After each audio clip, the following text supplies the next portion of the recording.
One of the best superpowers a man can possess is the ability to control his willpower.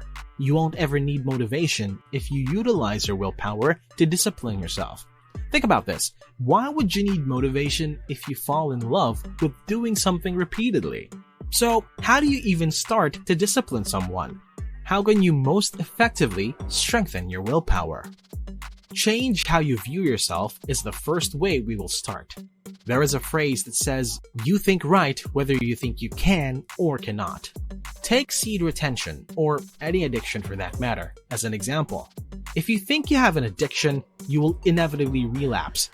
Keep in mind that discipline and willpower are merely mental games. Every battle is a mental one. Listen to this one again. Willpower and discipline are merely skills you must develop mentally. Even if someone has gone 90 days without watching adult movies or engaged in their addiction, they are prone to relapse the moment they think they can no longer handle it. As a result, your willpower thinking gets stronger the more you practice this discipline game.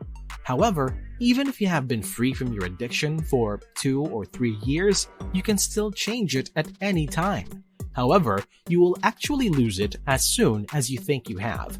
This needs to be a constant reminder in your mind. Your ideas and words always catch up to your reality. Hence, reasons 1 and 2, your words and thoughts about yourself. Your willpower will be made or broken by these 2 factors. This is why one of the best mental games you can play is fake it till you make it. You may have observed that occasionally, people start acting a certain way after leaving a movie theater or watching a particular television program. They frequently act like the main character in the movie they just watched, as evidenced by the way they talk or walk. This is a classic case of faking it, but learn how to do it right. You need to tell yourself every time you look in the mirror, I just don't relapse. Think of the possibility that you have never watched explicit content and that you are a natural at restraint. Your body and behaviors will conform to this pattern of thought now that you've started doing so, because your mind is where all of your actions and thought patterns originate. The words you use are the second way in influencing how you see yourself. You may not be aware of this, but the impact of your words cannot be understated. They have the power to alter your reality. According to the Bible, in Proverbs 18:21, it claims that the mouth has the capacity to both bring life and death. Every time you say something unfavorable about yourself, even if you don't believe in the spiritual side of things, you are reprogramming your brain to accept that as the new reality. In a sense, you are casting a curse on yourself. Therefore, monitor your words because the way we express things influences our opinions. For instance, if you're attempting to stop smoking, you can tell yourself, I can't smoke. Simply remind yourself that you are not a smoker rather than urging yourself to attempt to stop doing something. You consider yourself to be the weaker opponent in the first clause. This signals your brain that your addiction is stronger than you, which substantially raises your risk of relapse. Your brain and body will accept this new standard once you start identifying as a non-smoker. If that's what it takes for you to create your new reality, you might even manage to convince your brain that you have never smoked in your entire life. So, start using stronger terms to replace the weaker ones. Never convince yourself that you are lazy, even if you are. If you lack motivation, don't let on that you lack motivation. Any situation where your intellect catches you short should be avoided. Replace phrases like I can't, I must, or I have to with I want to, or I get to, as an additional way for overcoming temptations or undesirable habits, for instance. Inform your companion that you get to go to the gym rather than saying that you have to go. You will gradually realize how many blessings you have in your life. You'll be shocked to learn how many individuals are unable to work out at the gym due to natural, man-made, or other disasters. Nevertheless, you get to do it and live. By breaking down your to-do list into manageable chunks, you may strengthen your mental and willpower in a second way. David Blaine is a magician who some people believe to be the best in the world. Spending 63 hours in a block of ice is one of his most well-known tricks, and you can see videos of it online. Just think of how much mental toughness and willpower you will need to voluntarily spend 63 hours inside an ice block. He would divide the enormous task into smaller bits, he explained when asked how he was able to carry out this act.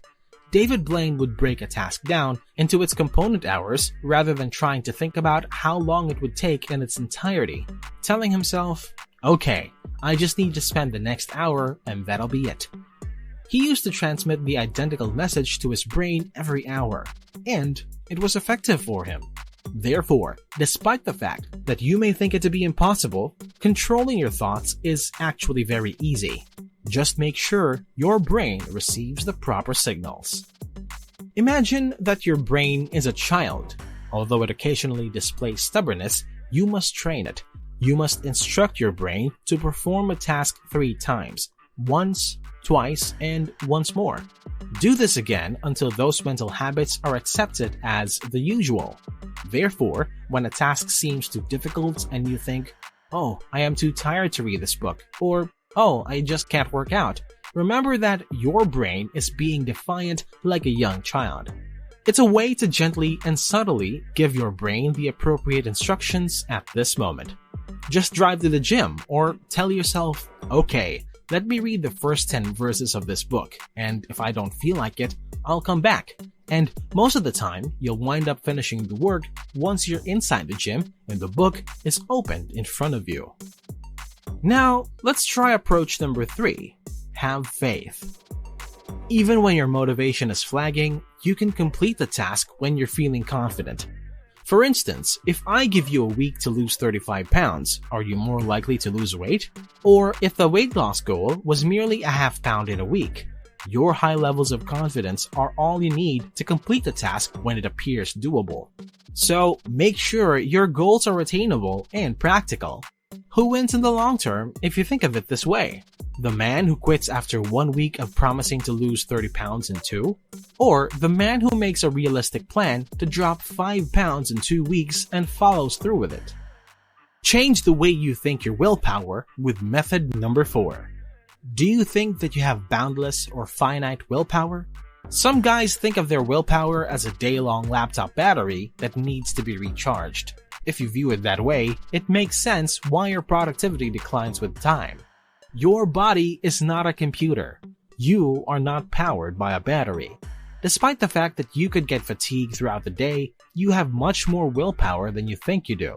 Although our brain places a limit on it, it's not because our willpower is limited, and whatever we decide is that limit. It's similar to the proverb that goes as follows: give yourself 1 day to clean your room and you'll finish it in 1 day. And it will take you 10 days if you give yourself that much time to clean your room. So keep in mind that everything begins in the mind. More willpower than we can ever fathom exists within us. This pattern gets stronger the more you use it. Additionally, the more consistent your thought patterns, the simpler it will be for reality to catch up with your thoughts. Don't forget to show some love, by the way. To support more videos like this one, click the subscribe and like buttons. Thank you so much for watching. Until next time!